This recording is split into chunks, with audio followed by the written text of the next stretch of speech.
Warga Banjarmasin tetap diminta waspada meskipun status pemberlakuan pembatasan kegiatan masyarakat akan turun level. Dikarenakan pandemi COVID-19 masih belum sepenuhnya reda, sehingga tetap diminta untuk menjalankan aturan protokol kesehatan sesuai dengan anjuran pemerintah. Dinas Kesehatan Banjarmasin pun diminta untuk terus menekan lajunya kasus pandemi COVID-19 ini hingga tidak ada lagi status level di PPKM. Nah, pemirsa, berikut kabar lebih lengkapnya.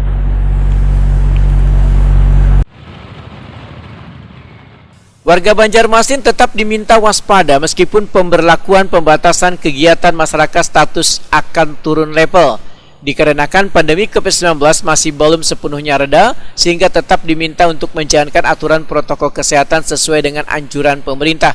Dinas Kesehatan Banjarmasin pun diminta untuk terus menekan lajunya kasus pandemi COVID-19 ini hingga kereda lagi status level di PPKM. Demikian dipedahkan Ketua Komisi 4 DPRD Banjarmasin Norlatipa SEMIKOM Wahitakuni Prima TV Kamarian Kamis 13 Oktober 2021.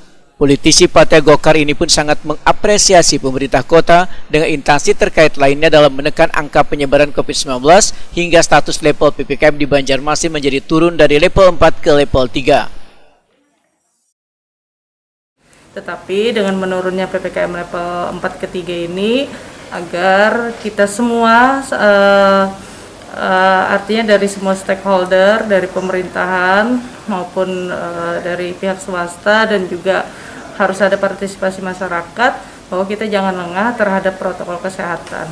Artinya kita sama-sama bertanggung jawab untuk mempertahankan, kalau perlu menurun lagi ke PPKM level 2, sehingga untuk semua aturan-aturan yang ada di PPKM ini dapat kita jalankan dengan baik. Norlatipa meminta Dinas Kesehatan Banjarmasin untuk terus meningkatkan vaksinasi untuk lansia dengan mendatangi rumah-rumah warga. Untuk mempercepat vaksinasi lansia ini, maka bisa bekerja sama dengan pihak swasta atau organisasi lainnya, sehingga kekebalan kelompok dapat segera terbentuk di kota Seribu Sungai ini. Memang kita berharap untuk vaksinasi khususnya para lansia ini agar pemerintah juga harus jemput bola, artinya harus mendatangi ke rumah-rumah atau menyasar ke daerah pinggiran khususnya. Sebelum melakukan vaksinasi, mungkin agar dilakukan sosialisasi dulu bahwa untuk pelaksanaan vaksinasi ini aman untuk para lansia, dan juga harus ada efek positif yang diberikan oleh pemerintah, yaitu suatu edukasi terhadap warga Kota Banjarmasin.